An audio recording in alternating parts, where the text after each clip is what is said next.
dhammaantiinna meel walba aad joogtaan gaar ahaan dadka gobolka banaadir degan ee muqdishaawiyiinta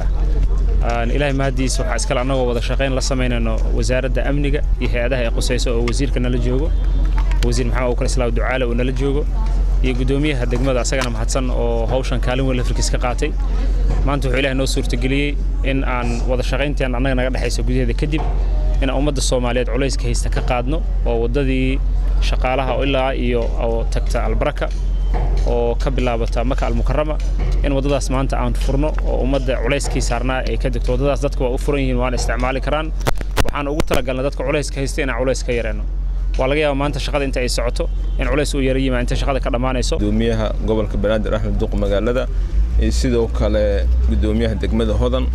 iyo ku-xigeenadiisa oo dhan iyo ciidamada qalabka sida qaybahooda kala duwan iyo bahda saxaafadda salaamka assalaamu calaykum waraxmatullaahi wabarakaatuh salaan kadib waxa la mahadiis ah in maamulka gobolka Banaadir ay har habeen u taagan yihiin ummad u shaqeeyaan dadka degan magaalada Muqdisho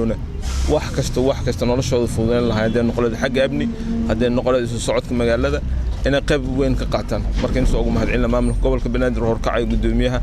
Taabid Cabdi Maxamed in waa la mahadiis inta sida ugu baxo mahadcelinta gobolka Banaadir waxa ummadda Soomaaliyeed fariin dheer iyo cod gaaban u gaarsiinayna in hay'adaha amniga la shaqeeyaan anaga waxaan har habeen u taaganahay habeenka saqda dhex u soconaa oo maalintan subax aroorta u taaganahay in shacabku waxyaalaha u baahan hadaan qonad amni hadaan noqon lahayd